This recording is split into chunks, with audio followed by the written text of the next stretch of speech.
What is going on, everybody? It is your observant lineman, Uche Nwaneri, and by goodness, I'm sitting here editing videos and forget to actually look at the time to start the stream for the Tiermaker. So my apologies for that, as running about an hour late here, but get caught up in work sometimes, and that can be an issue. So we are back. We are back. Yesterday, I actually wanted to start the Tiermaker around, regular time, Wednesday, 3 p.m.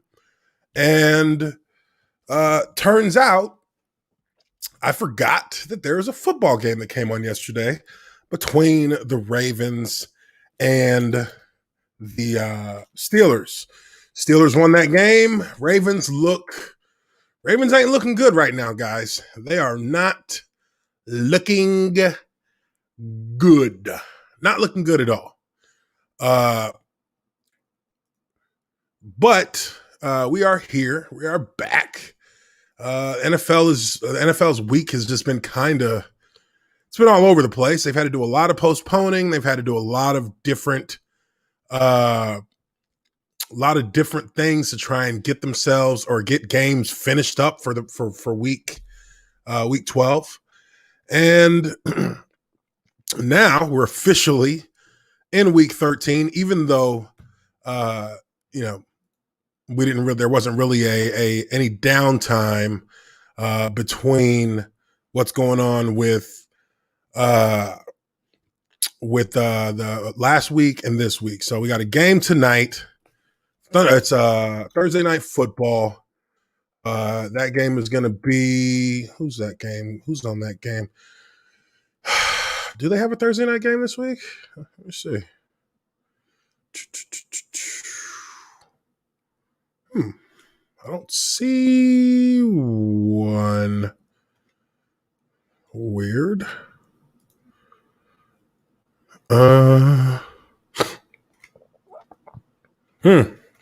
guess there's not a game tonight. Is that right? Does anybody know? I'm not sure I know. Mr. Slaughter, what's going on, man? What is going on? So gonna try and let people file in here for the stream before I actually get into the Tiermaker. Just kind of looking through. I thought there was a game tonight. Doesn't appear.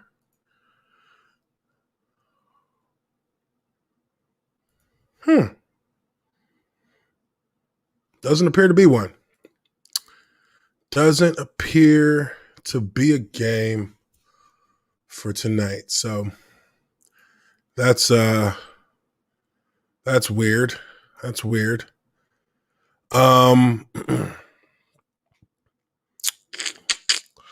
right. So let's go ahead and get into the Tiermaker. Let's get our schedule up for week 13. And let me share this with you guys so you guys can see it. Again, for anybody who's just jumping in, appreciate you very much for being in here. Gonna do this Tiermaker. I was preoccupied with some video editing and I looked down and I'm an hour behind. I guess I should have set an alarm on my phone to start the Tiermaker, but we're ready to roll with it now. Let me share this with you guys so we can get it on. All right.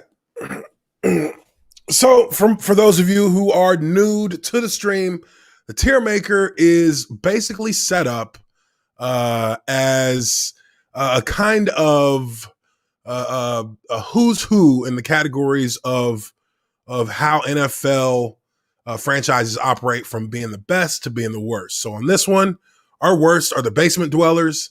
Then above that, you have just trying to keep my job. These are the teams that are having issues issues that tend to get coaches fired.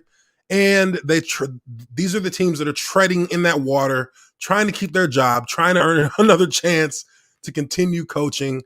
the team that they're coaching or the staff itself continue to keep coaching their team.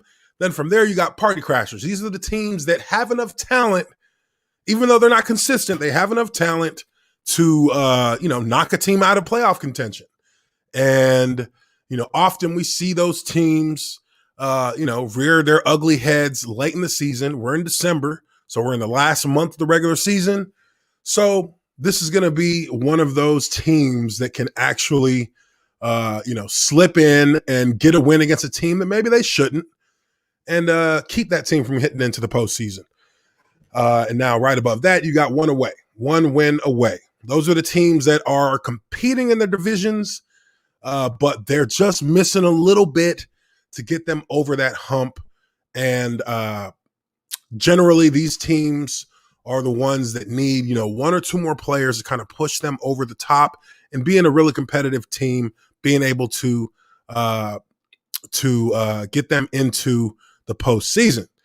Now, right above that, we've got Good for a Cameo. Good for a Cameo is a team that generally has enough in way of production as a team to get into the postseason, but whether it be their history of the team or whether it be just the lack of being able to draw an opponent that matches up well with them, these are the teams that usually get in and are one and done in the playoffs. These are teams that are not necessarily Super Bowl contenders, but they are postseason contenders. Then you have the we should have a shot category. We should have a shot is the category for people who generally, these are teams that we expect to make the playoffs. These are going to be your division leaders. These are going to be your 10-plus win teams. These are the teams that are going to get in. One or two might be a wild card. Rest are going to be division leaders who get a home game. And, any one of these teams can make it in, can advance into the later rounds of the playoffs. So they got a shot. It's not saying they're going to win, not saying that they're going to be, up there, in the conference championship, but they got a shot. Then at the very top, we got the gotta see us first category. Gotta see us first is for teams who are basically the cream of the crop within the NFL right now. Now, I think, obviously, you look at the three teams that are up there, I think that's pretty somewhat indisputable that these are the teams that are the cream of the crop right now. I would say the gotta see us first means that in order to get to the Super Bowl, you will likely have to beat one of these teams. That's what gotta see us first really means. So with all that being said, let's check out Super Chat here from RC from NYC. Long time member RC from NYC. Appreciate it very much. What's up, Uche? What's up, chat? Hope everyone is well. Hope you're doing well too, RC. Appreciate you for that Super Chat there for $5. Remember, if you leave a Super Chat, I'll talk about what you ask me, or I'll talk about the comment you make. So think about that as we move forward. Now, going into the schedule, December 6th matchups. Let's take a look here. We have Sunday, New Orleans at Atlanta, 1 p.m. This game obviously is one that I would expect New Orleans to be able to pull out in a victory. I would say that I don't think that that Drew Brees is going to be back for this game. I think he's still listed as being out. Let me see. Well, wait 1 second. I do not see him on here on their injury report for the Saints. So Drew Brees might be playing. If Drew Brees is playing, I would say definite win. Definitely should be a win for the Saints. If not, I think that, with the Falcons offense, which really the Falcons offense has just been so streaky this year in the NFL. They're still not a bad offense by any stretch of the imagination. they have just been so damn streaky that, with the terrible defense like they have, it's, resulted in the kind of season they're having. I think that both of these teams stay in their positions that they're at right now, with the Falcons being just trying to keep my job and the Saints being we should have a shot. Going to leave both teams where they are. Going to pick the Saints for this win, for this, for winning in this matchup. And I don't expect that with the kind of defense that Atlanta has, that they're going to be able to control or be able to contain New Orleans offensive attack. Even if it's Taysom Hill at the quarterback position, they're still going to have trouble. So that is what I think on that. Moving on to the next matchup, we got Detroit at Chicago. And this, my friends, is a battle of the busters. That's what I would call it. Battle of the busters. Two teams that really ain't about shit no more. The Bears ain't about shit. And I think at this point, looking at the Tiermaker, they actually go down into just trying to keep my job.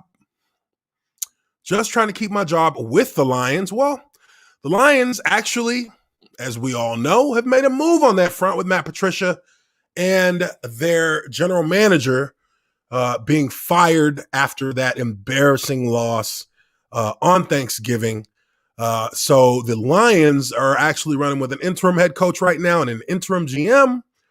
So they are, firmly planted in just trying to keep my job. And the Bears, who knows? Their head coach could be on his way out the door at the end of this season based on just bad management of that franchise. The Bears have everything really in place except the one position you need to have your shit together. Quarterback.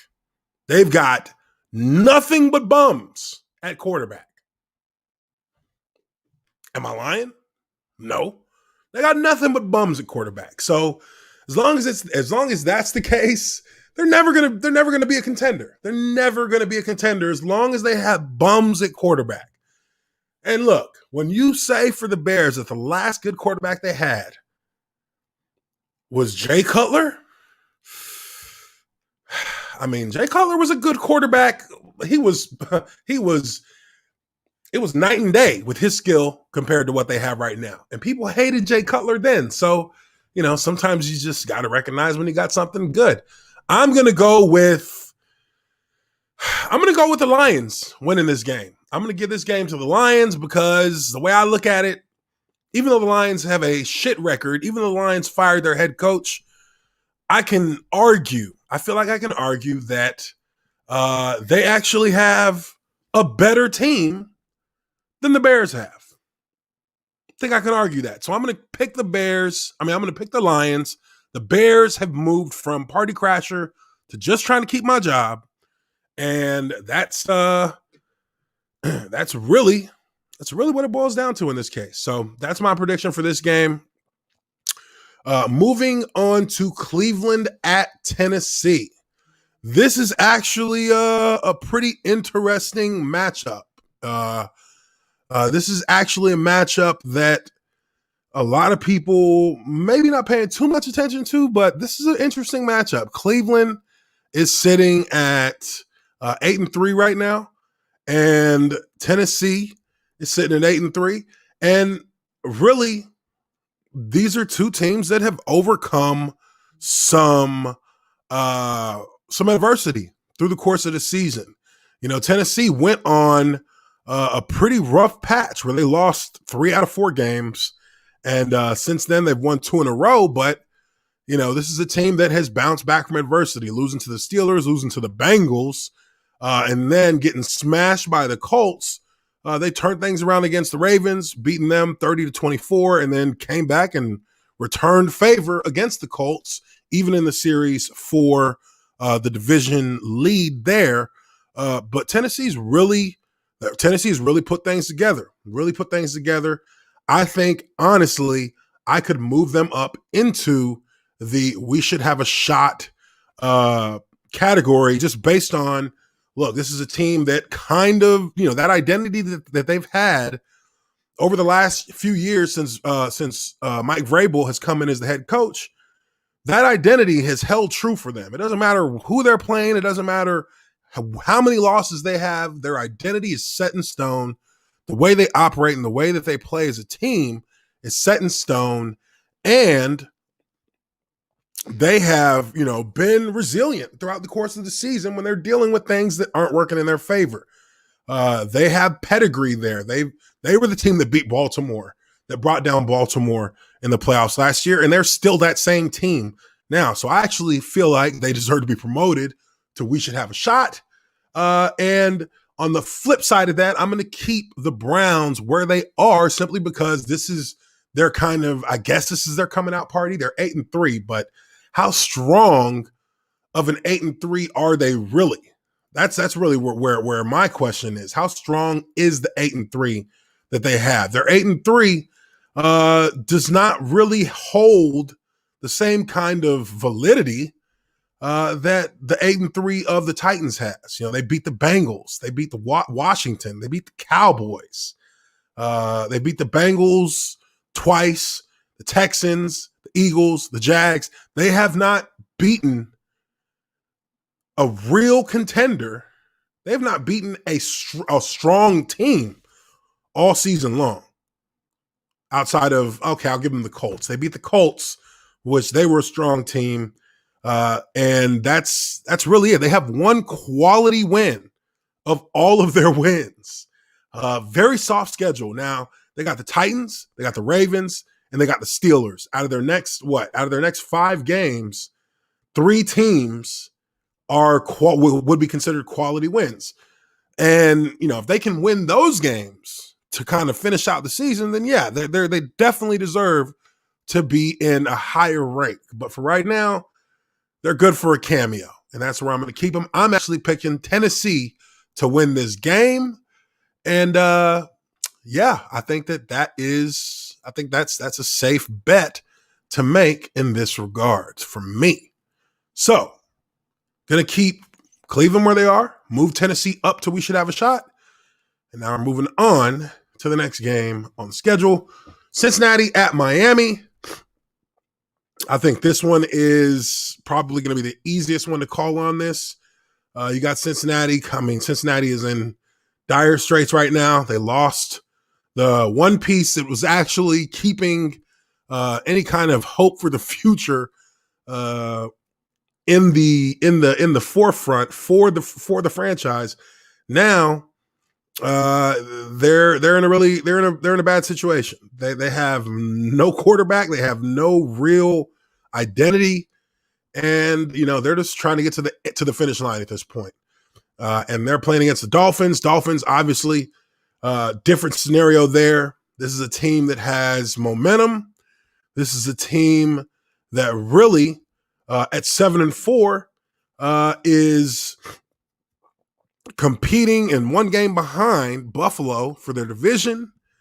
I don't think a lot of people expected this with Miami. I don't think a lot of people expected this, but Brian Flores has done a hell of a job, and maybe the only Belichick disciple that has actually produced a positive outcome as the head coach of the Dolphins. And I mean, they've had quality wins. They have a lot of quality wins. They beat the Rams. They beat the Cardinals. Well, I won't say a lot of quality wins, but they have definitive wins that gave them momentum, that pushed them around that corner, that they're now riding that wave. And, they've got, again, with 5 games left, they've got 3 real tough tests, maybe 4. I mean, they've got a tough schedule to finish out. They got the Chiefs, Patriots, Raiders, and Bills to finish out. So they need to get this win against the Bengals. I think they're going to do it. I think that when you look at what they're doing right now with their depth chart, I believe they have Ryan Fitzpatrick starting this week. Somebody correct me if I'm wrong in the chat. But I really do think that, looking at what they're doing, trying to grow Tua Tagovailoa into trying to breed him and grow him into a quarterback who's ready to hold the franchise on his shoulders. I just really believe that, with Fitzpatrick in there right now, that kind of gives them the best chance for what they want to do right now. Tua can wait till next year, and the sooner they realize that, the more success they're going to have. But I actually, looking at this, I'm going to keep Miami in 1 win away because I feel like, they still have more pieces they need to add to be contending as a playoff contender. But even though they are in the hunt, it's gonna be a long shot. They're gonna have some huge wins against a team like Buffalo to ensure that they can get into that they can get into the postseason. Bengals, like I said, they stay basement dwellers. Not really much going on there. I think Miami stays where they are right now. They're 1 win away, but. I'm going to pick Miami for the game because I do believe that they are just obviously a better team than the Bengals, and that's going to be that on that matchup. Now, next up, the Jaguars at Minnesota. Jacksonville. 1-10, last place in the AFC South. I mean, tank division is in full swing. I think it's easy enough for all of us to see there. The tank division is being led by the Jets and the Jaguars, fighting for that number 1 pick, Trevor Lawrence. If I'm Trevor Lawrence, I'm probably thinking to myself, find a way to stay in college. Not find a way to stay in college, damn it. This is really this is just a game that nobody's really expecting this to be anything like special. I mean, Minnesota is a team that's been, very disappointing team this season. Like, they're 5-6. They've kind of bounced back. They've won 4 out of their last 5. But it almost feels like it was too little too late. They started off what, 1-5? They started off 1-5, and they've made a nice bounce back and a nice turnaround. But I mean, look, you got Green Bay in the division.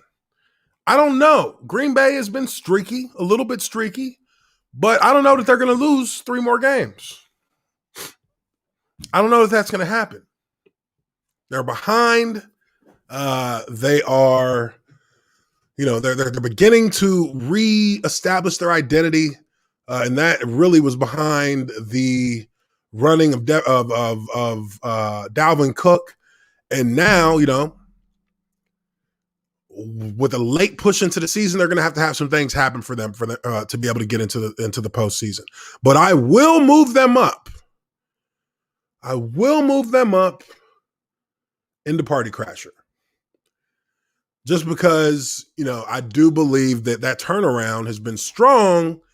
And, I think if they get this win against Jacksonville, maybe we move them up one more time into 1 win away because now they're at 500. Technically, mathematically, they could have a chance, but it would take a lot for them to get into the postseason. But yeah, I just really don't see. I just think they're just too far behind. They're too far behind right now to really make a run that's going to be meaningful for them in December. So, picking the Vikings over the Jags and moving the Vikings up to Party Crasher from last week at Just Trying to Keep My Job. Jags are still basement dwellers. Nothing new there. Moving on. Next matchup we got here. We got Las Vegas at New York, Raiders at Jets. I really do think this is easy enough to call. Vegas should have this. You never want to say it's an absolute because only Siths speak in absolutes. But definitely feel like the Raiders have done enough to move themselves up into good for a cameo. And if I could find a way to go lower with the Jets, then I would actually put them lower than basement dwellers. Maybe call them hell hogs or something. Because those guys, that is an utter disgrace to the NFL, how that franchise is operating. It's not operating at nearly the professional level that it should be. That really all starts with the guy who's leading the program. And that is Adam Gase. That's a guy who shouldn't have a job right now, but somehow he does. I would love to see a scenario that you can show me where a team is doing as badly as they're doing and still, for some reason or another, doesn't decide to move on from this guy when you're multiple years into his reign as their head coach. This guy does not, in any way, shape, or form, deserve to be the head coach of that franchise. He is diluting the brand of the Shield itself as the head coach of the Jets. The brand that the Jets represent, being the NFL, loses with the way these guys are playing. It loses. These guys it's pathetic. It's pathetic, but they're down there. Nobody's really paying attention anymore. Well, nobody's been paying attention for a minute. But I'm going to go Las Vegas over New York. I think that's easy enough for anybody to see there. Next up, Houston or Indianapolis at Houston. Colts at Houston. This is a huge game for the Colts. Huge game. They got to get this win. If they can get this win, then, really, it at least keeps them on pace with Tennessee, because the AFC South, they're the only two teams in it. Let's be real. But the Colts got to play Houston 2 times in the next 3 weeks. So, they're going to play Houston, Raiders, Houston, and then they got Steelers and Jags. They need to get both those Houston games. They absolutely have to have both those Houston games, and they got to beat Jacksonville. If they don't beat Jacksonville, they're not going to the playoffs. Doesn't matter. Tennessee has the pedigree that we would expect that Tennessee is going to finish out at the top of the division. But even if Tennessee falters a little bit, the Colts have to win 3 out of the next 5 games in order to even have a chance to get into the playoffs. So,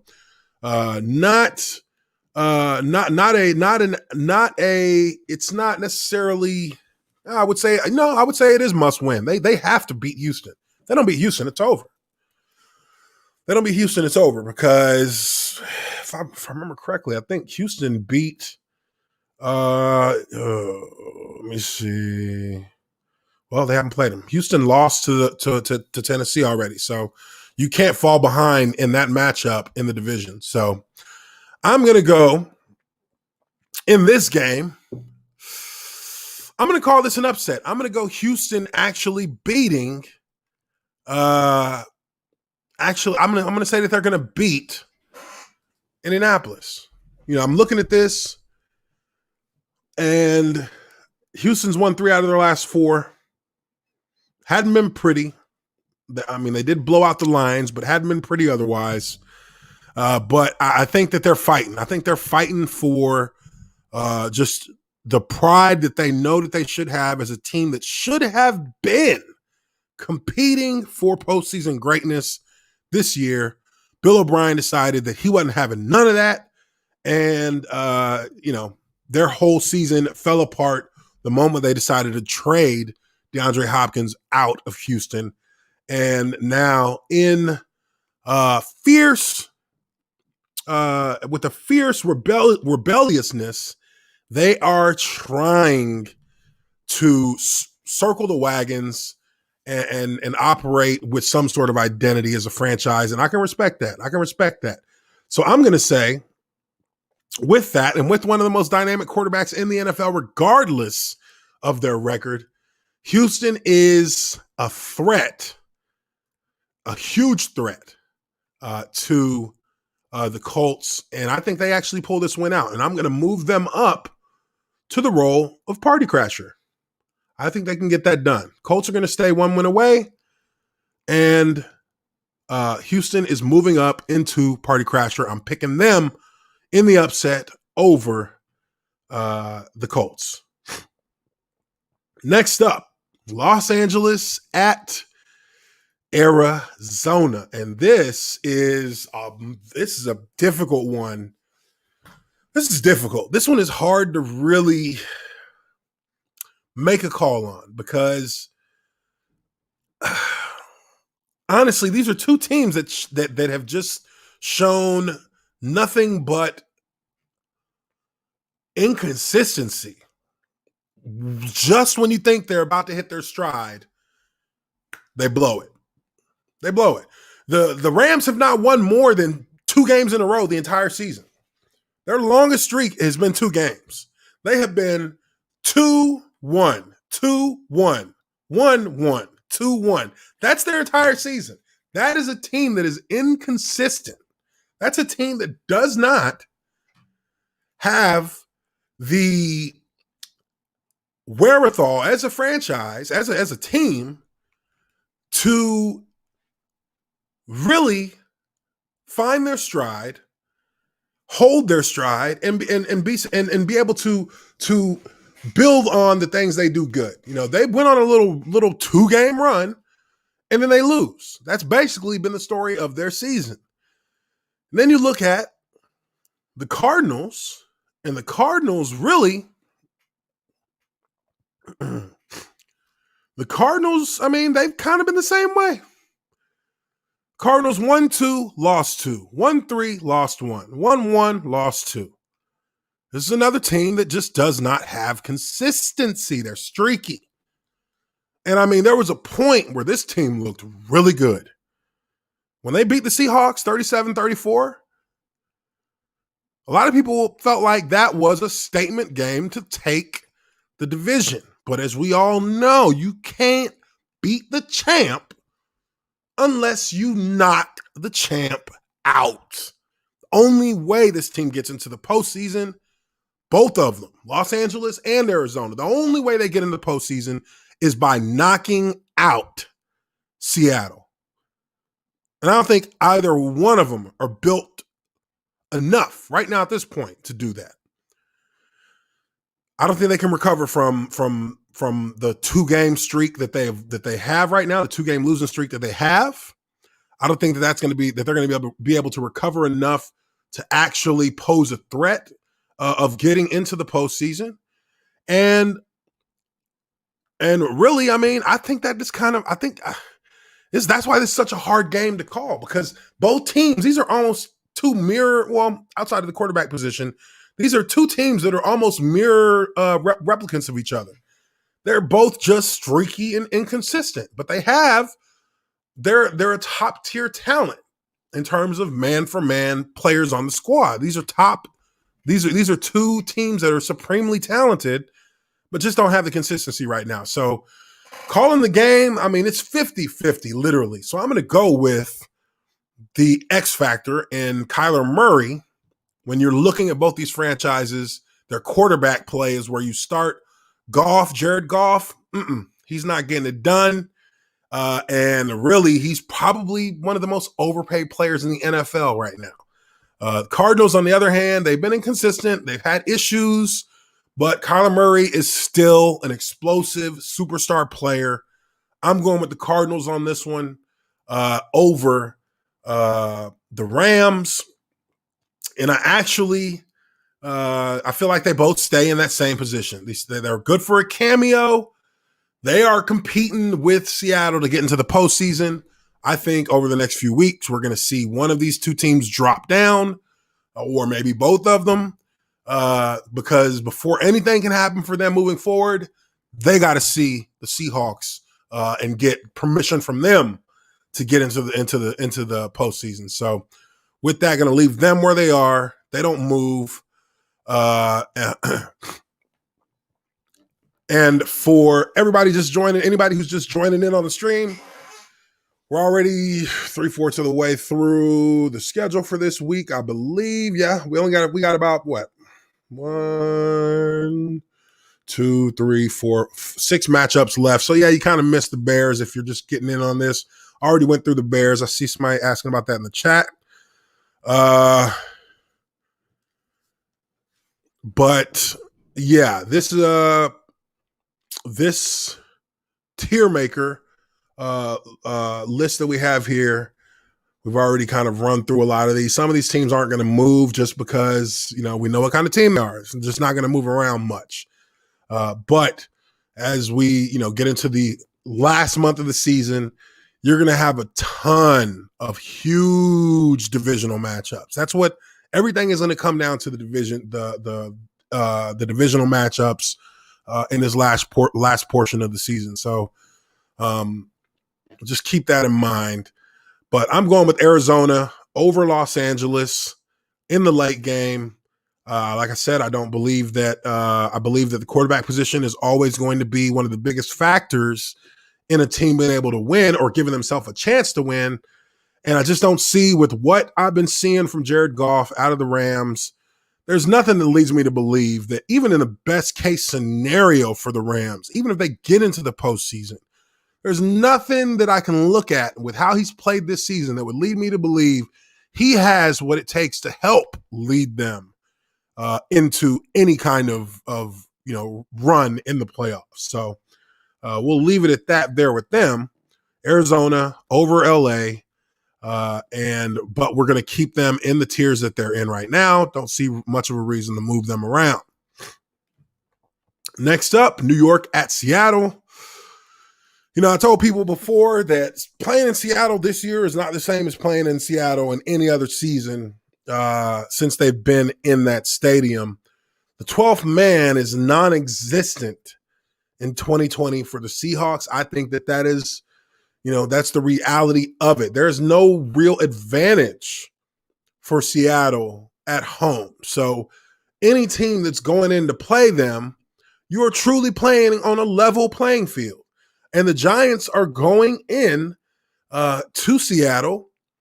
And I don't put it past New York being able to potentially upset these Seahawks. I don't put it past them. I don't think it's likely, but I don't put it past them, because as anyone who's played football knows, any given Sunday, anything can really happen.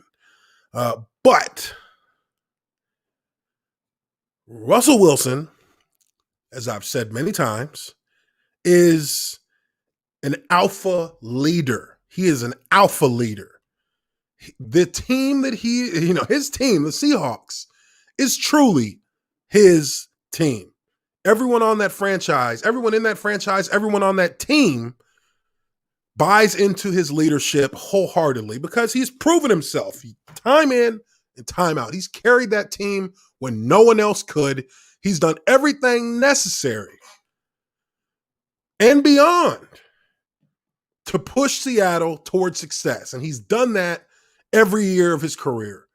So even though you don't have the advantage of the 12th man in the stadium, that aura, that intimidating factor that they've rested on for years, that has helped them for years, is no longer there. But it doesn't really move the needle when you play against them, because number 3 makes up for all of that and more in how he plays. So even though I do believe New York could, in the very best case scenario, upset Seattle, I don't see it happening. Seattle gets the win. Both teams stay where they are on the Tiermaker. And I think that is a suitable argument for both sides. Looking at Super Chats, we have formerly Rodline here, and formerly Rodline for $4.99. I appreciate that so much. He says, I'd never say Belichick cheats, but don't be surprised if a number of Chargers get COVID in the next day or two. You know what? You might never say that Belichick cheats, but I know a little bit different. they have been caught cheating. And and my rookie year in the NFL, never forget this. My rookie year in the NFL, we're in Foxborough in the divisional round against the Patriots. And this was the year that Spygate was going on, and they got caught filming practices. They got caught filming signals on the sideline of games. You know, we went into the halftime break against the Patriots, who are undefeated at this time in the divisional round. We go into halftime tied 14, I believe 14-14. Yes, we scored literally right before the end of the half. Dave Garrard throws a touchdown to Matt Jones in the back of the end zone, and we are tied up, ready to go. I mean, we're feeling like, yo, we're winning this game. We felt supremely confident, this coaching staff to the players, that we were going to beat New England. We were going to beat them. We go into the halftime locker room, and I remember when I walked in, it was so dead quiet in there. And I'm like, what's going on? And I come around the corner, and there's Dirk Cutter, our offense coordinator, and he's telling everybody, shh, shh, shh, be quiet. Be quiet. Don't talk very loud. We don't know what these guys got in here. We don't know if they have microphones or anything like that. We don't know. So we're just going to be as quiet as we can. Let's talk about our adjustments. Let's move forward, yada, yada, yada. And, you know, that was like, the light kind of came on in my head. Oh, yeah. New England got caught cheating. So they don't want, this is a tight position for New England to be in at halftime. So, yeah, I can understand why you wouldn't want players to really, you don't want to really talk loudly about what our plans are going to be for the second half, because you don't want somebody listening, right? Well, we go out for the second half, and I mean, I never seen anything like it before in my life. We go out in the second half, and the Patriots literally shut down everything we did. They called out plays before we, as we're at the line of scrimmage. Junior Seau making points, saying this is where they're going, this is where they're going. It's like, how do they know all this? How did they know? How did they know that we're doing this and that? We didn't score a point in the second half. We ended up losing by 10. So I hear you, formerly Rodline, but I look at that and I say, yeah, I will say that they're cheaters, because I kind of witnessed it. You don't just know what teams are running in one half all of a sudden, and you're able to actually forgot to mention, first drive of the second half, our entire sideline, coaches' headsets all go out. We have to switch to signals. We have to switch to play call signals. You know what I mean? Like, what are the chances? First drive of the second half. What are the chances, right? What are the chances that would happen? Well, that happened. Yes, that happened. So, a little bit of a rant there, but your boy gets a little bit heated when he got to talk about those damn Patriots. Anyways, appreciate the super chat, formerly Rod Line. Where the heck were we? We are on Philadelphia at Green Bay. Whew. This one is. I mean, I don't expect Philadelphia to. I expect this to be a blowout. I'll just be honest with you. I expect this game to be a blowout. I expect this game to be par for the course for Philadelphia. I expect a lot of mistakes. I expect bad protection. I expect discombobulated play calling.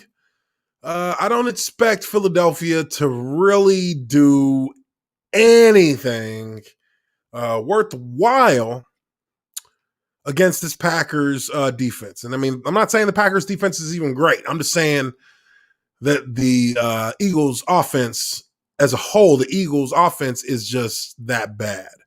They lost to the Giants, lost to the Browns, lost to the Seahawks, lost to the Ravens, lost to the Steelers, and they lost to Washington to start the season.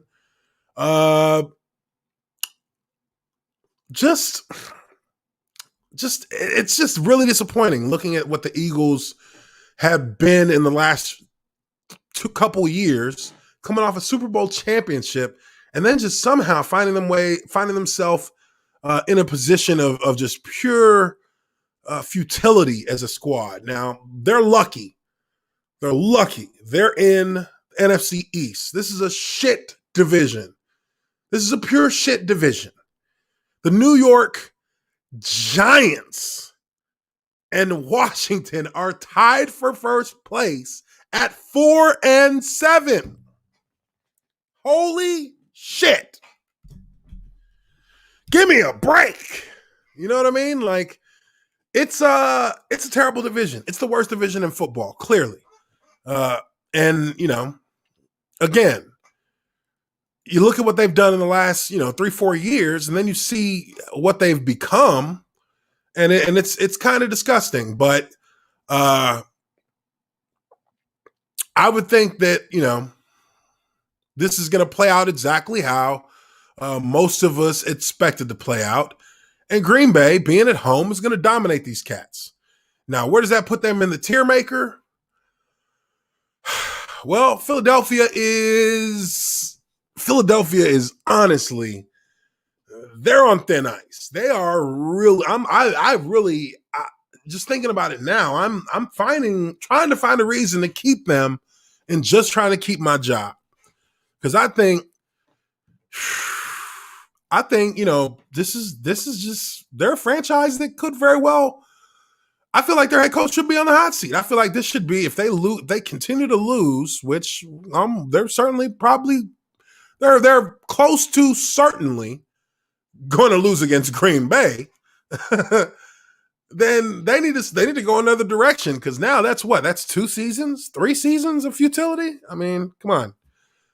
Good franchises don't allow themselves to lose for very long, and if they do, they get rid of the leadership that helped them, that put them in that position. I think that on the other end of that, Green Bay still keep them in. We should have a shot category, just because,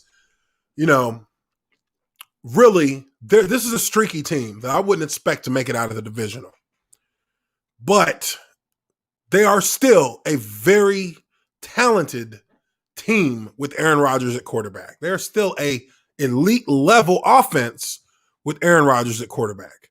But if Aaron Rodgers is off, if Aaron Rodgers is having a bad day, the Packers are a mediocre team at best.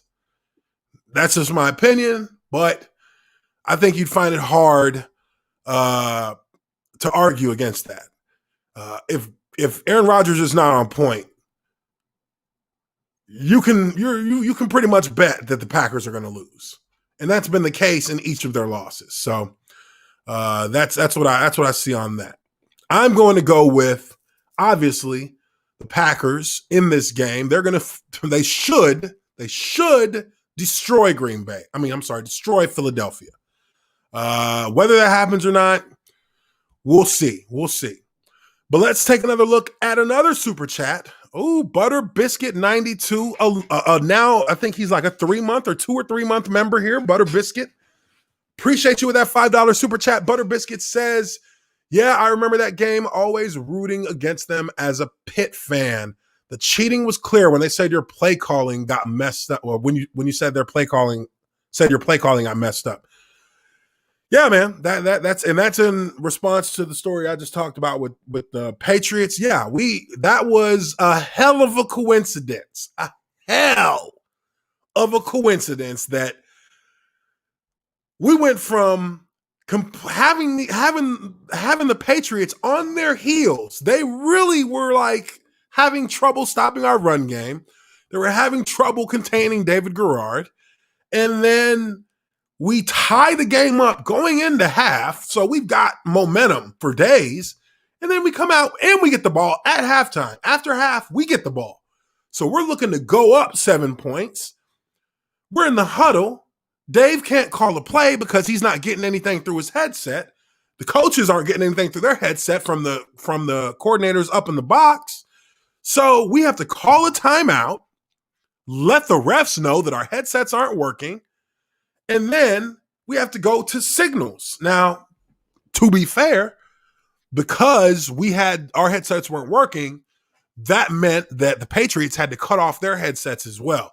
But come on, we're in New England. What do you think our advantage is in that situation if we have to come off of our headsets and use signals to send in our plays? If we have to use signals, we're fucked, because we all know what this team has been doing in order to get team signals down so that they can predict their play calls.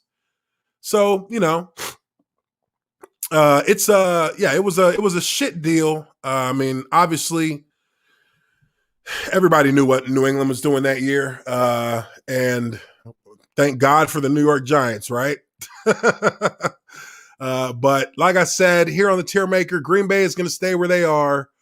I'm going to say Philadelphia, if they lose this game, which, I mean, I don't want to, count my eggs before they hatch, but these guys are playing with this. They are playing with Basement Dweller. Hell, that entire division is playing with Basement Dweller. So we'll see how that plays out. We'll see how it plays out. But I'm going to go with Green Bay in that regard. Now, next game up, New England at Los Angeles with the Chargers. This one's a tough one to call because, I mean, New England's 5-6, but I mean, let's look at this in a microcosm of strength of schedule. Patriots had a tough schedule. They have a tough schedule. They played against Seahawks, Raiders, Chiefs. That was a 3-week span. Then they had Bills, Jets, Ravens, Broncos. No, they had Chiefs. Okay, let me start that over. I'm bouncing around. They beat the Dolphins to start the season. Then they had Seahawks, Raiders, Chiefs, Broncos, Niners, Bills, Jets, Ravens, Texans, Cardinals, Chargers, Rams, Dolphins, Bills, Jets. That's their entire season, right? Well, before the season started, you look at that schedule and say, that's a damn tough schedule. That's a damn tough schedule. Now, obviously, as the season plays on, didn't necessarily turn out that all of these teams they're playing against were going to be as tough as they were, but you have to understand that these Patriots do not really have an identity whatsoever on offense. They don't have good receivers. They don't have a running game. They don't really have that great of a quarterback. They have an average quarterback. Cam Newton is just not an elite level quarterback anymore. I mean, if you're being real with yourself, that's just the fact of the matter. He's got 1,984 passing yards. He's got a 52.5 QBR, and he's only got 4 passing touchdowns. They're missing a lot. They're 5-6, and now they're playing against a Chargers team that, while they're only a 3-win team, we are seeing we're seeing a superstar in the making with their quarterback, with Justin Herbert. We're seeing a superstar in the making. This kid is, I mean, I've been raving about this kid all season, but this guy is the real deal, and they're going to start building around him immediately. But as it pertains to in this game, this is a very close matchup because of all the things I've talked about with New England. They have a lot of deficiencies, and Los Angeles has they have playmakers on their offensive side. So Keenan Allen is an elite level receiver. These guys have playmakers, and they have the ability to put points on the board. New England doesn't. So, I think just kind of moving forward into this matchup, I look at New England and I say that they're not really a party crasher. I actually look at them as kind of feel like they're 1 win away. I'm sorry. I kind of feel like they're just trying to keep their job because this roster that they have right now is going to get flipped. This roster is going to get flipped because they just don't have the pieces at the important positions to continue to operate in the way they're operating. So I'm going to put them in just trying to keep my job. I'm going to keep the Chargers in Party Crasher. Again, don't let their record fool you. Don't let their record fool you. The Chargers are not as bad as their record says that they are.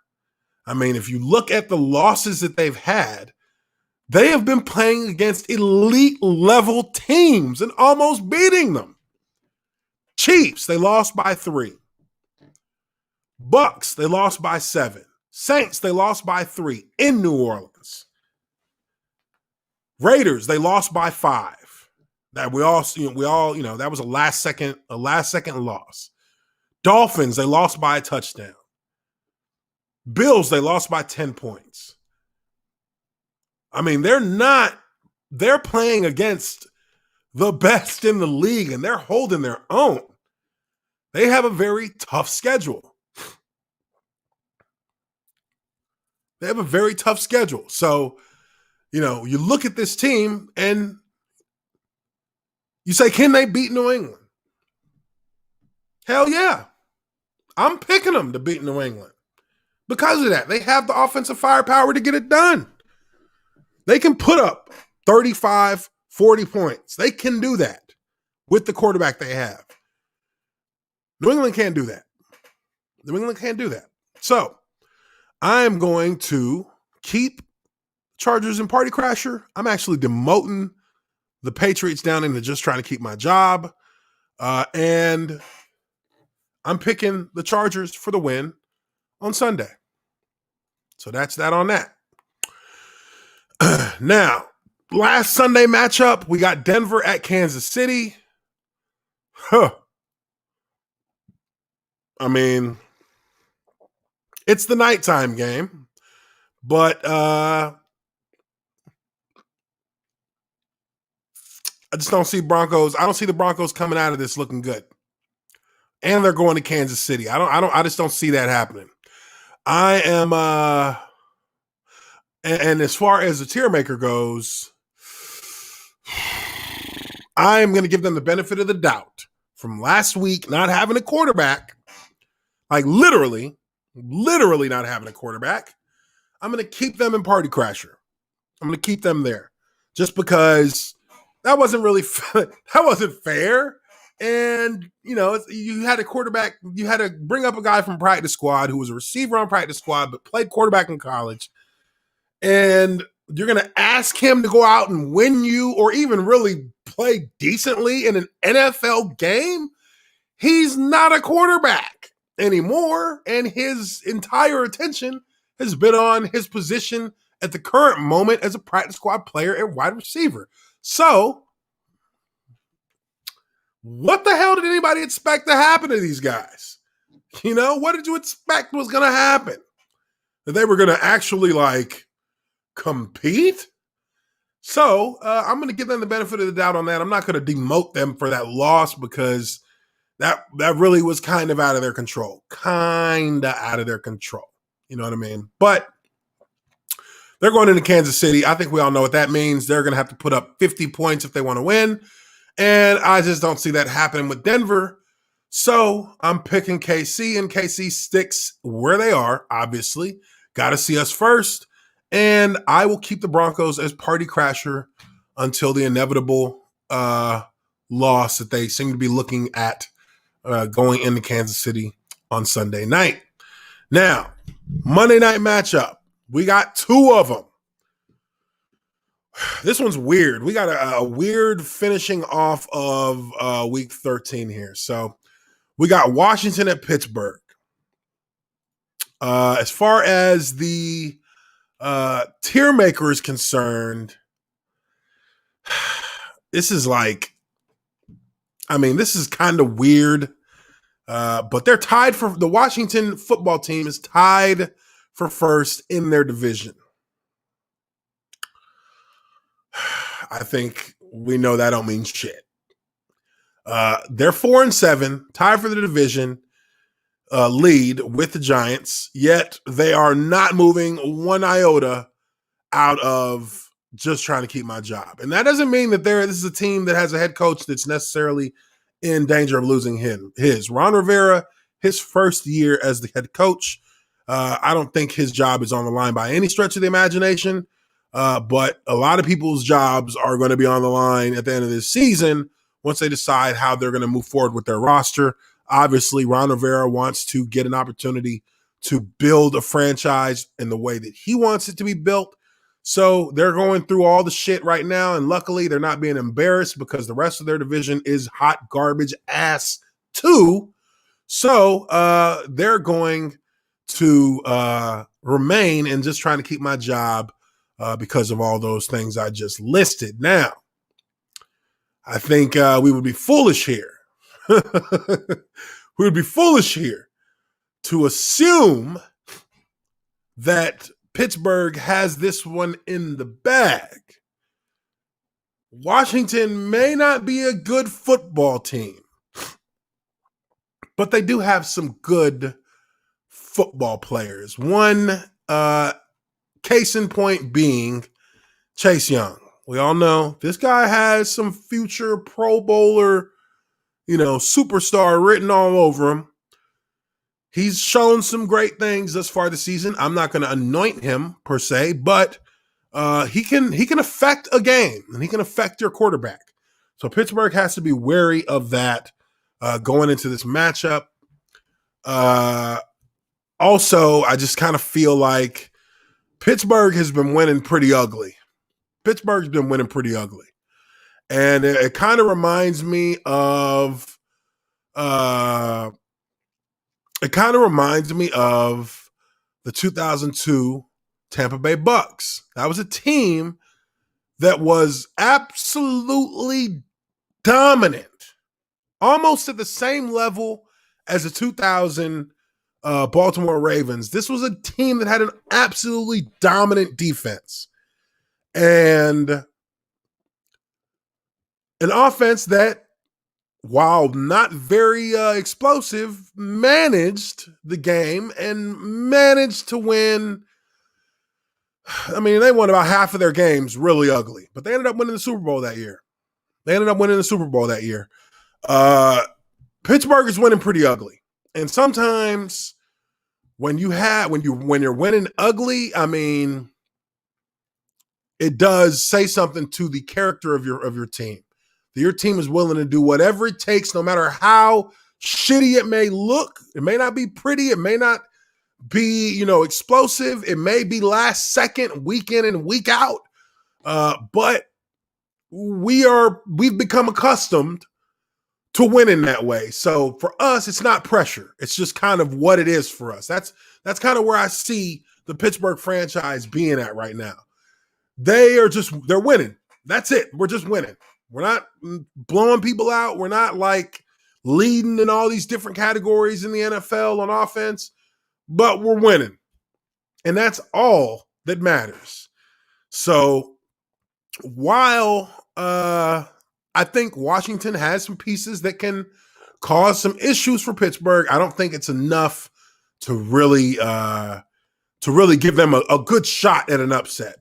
I mean, they just don't have a good shot at an upset. So I'm going to keep them where they are. I'm going to keep Pittsburgh where they are, and I'm going to pick Pittsburgh for the game. I think that they're going to come away with that win. It's not going to be the prettiest, but I think they get the win. So that's that with Pittsburgh and Washington.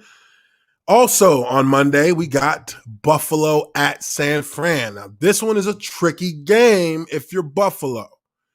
This is a tricky game if you're Buffalo because you're playing against a Niners team that by all intents and purposes shouldn't even be in the fucking discussion about nothing. They're last place in their division and they are completely injury devastated. And, they don't really have, their quarterback position is completely in flux.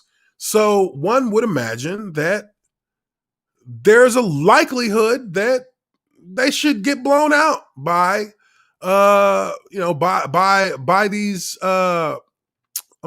Bills. But the Bills, Even though they're 8-3, they've got some issues they need to get together on. They need to get some things tightened up with their offense. They need to get some things tightened up with how they're operating in their secondary. A lot of things that have kind of lost its tightness in the past month for Buffalo. They've managed to keep to keep winning ugly in some of their cases, but really traveling from the East Coast to the West Coast is not easy to do. It's not easy, and it can be quite the challenge. It can be hard to win when you go from one side of the country to the other. If you look at the win-loss records from NFL teams that have to travel from the East to the West, it's terrible. It's terrible. But if you look at the teams that travel from the West to the East, it's more balanced. It's weird. For some reason, that's been the way it's been. Their last trip to the West Coast against the Cardinals, they lost. So here they are going back over to the West Coast, Bay Area, late night game against the Niners. That can be tough. But I think that Buffalo will find a way to lean on Josh Allen, their running attack, and with Stephon Diggs, best receiver right now in the NFL statistically. I think that they can squeeze it out. I don't think it's going to be a blowout because something the 49ers are doing is giving them some kind of spark, and now they are, competitive, if nothing else, in the games they play. So I think it's going to be a tough win for Buffalo, but they get the win nonetheless. I think that both teams, I think that Buffalo stays where they are, and I'm actually moving the Niners up into party crasher. I mean, they beat the Rams, and that really did that's a party crashing win right there, beating the Rams like they did last on the game-winning kick. So I'm going to pick Buffalo. I think I think it's going to be anywhere between between a 4 and a 10-point game. But for the Tiermaker, I actually feel like San Fran has done enough with that Rams win to bump up into party crasher. I think that's a fair move up for them.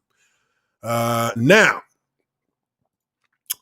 last matchup of week 13 comes on Tuesday, December 8th, Dallas at Baltimore.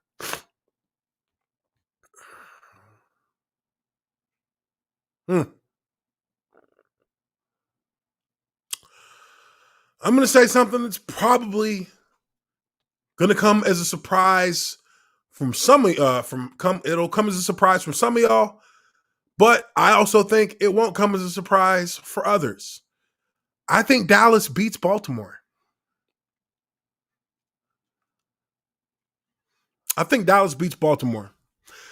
Now, why do I say that? Well, where should I start?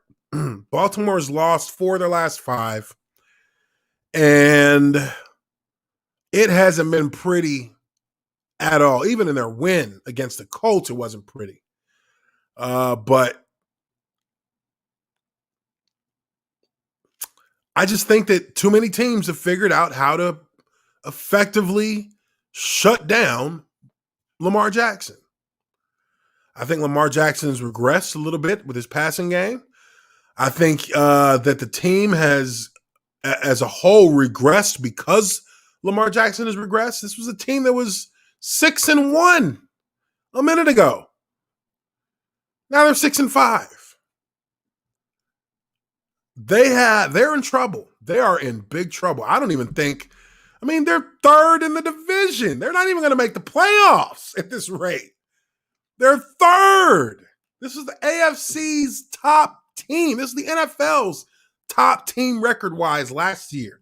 All the rave. And like I tell people, yes, Lamar Jackson is an elite level talent, but this is still football. Your quarterback is not going to run around the field all day, every day, and you're going to live and die by that and think that you're going to be a champion doing that. They got away with it last year because it was relatively new for defenses to see how they operated. It was a little confusing for defenses, and they took advantage of that.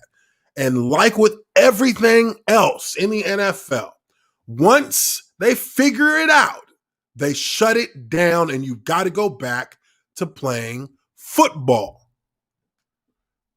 And Baltimore has not realized, even with everything that they've gone through this season, they have yet to realize that their shit has been shut down.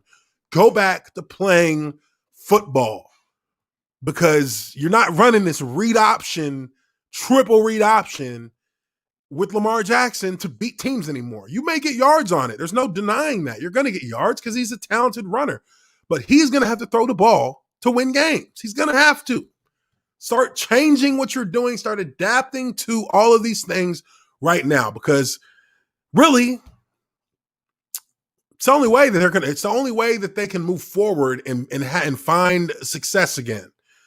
I really do believe that that this slump is really I think this slump is legit. I think this is a legit slump. And if they can't stop the bleeding right now, there's a chance that they could continue to just lose more and more games. I mean, they got the Browns. These teams outside of the Browns, they should beat anybody on the rest of the teams on their schedule. They got Cowboys this week, Browns next week, Jags, Giants, and Bengals. But I think the Cowboys are going to beat them. The Cowboys have enough talent on offense to beat them. The Cowboys, Andy Dalton is serviceable. He's a solid starter if he's given, all of the same benefits as a player like Dak Prescott, having an O-line that's going to block well, having receivers that are going to be playmakers. I think that Andy Dalton will beat the Ravens and the Cowboys, or rather I think the Cowboys with Andy Dalton will beat the Ravens. And that might that's going to really hurt Baltimore pretty bad. It's going to really hurt Baltimore very badly. I'm actually moving Baltimore down to 1 win away. And for Dallas, for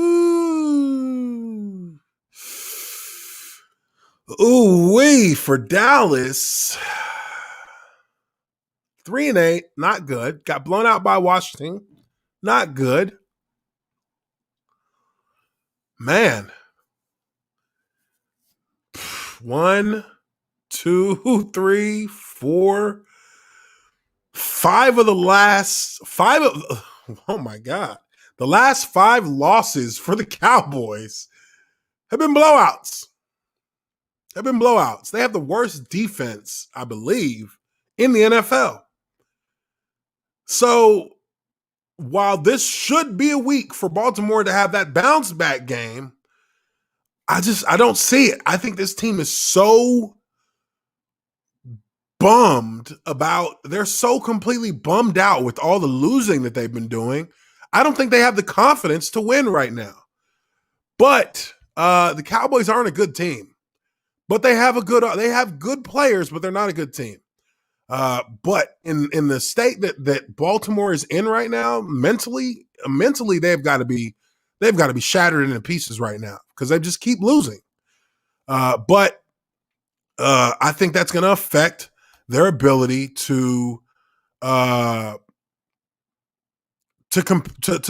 play a focused game against a team like Dallas on a Tuesday. I think this is a trap. This is a big trap for the Ravens, and I think that they fall into that trap. I think they lose it. I'm picking Dallas.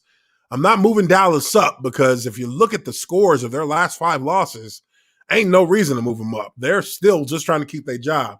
This is just going to be one of those games where where I feel like they could slip in and steal a win that they really don't deserve. So I think that is, I'm confident in saying that they can get that the Cowboys can beat Baltimore. just because of Baltimore, not because of Dallas. So we'll see how that one plays out. That's going to do it for the Tiermaker stream. I really appreciate everybody who's been in here hanging out. It's been right at an hour and 15 minutes. Really do appreciate everyone's support. Make sure you smash that like button. Make sure you're sharing the stream with your friends. Keep spreading the word. Keep pushing my channel on the algorithm.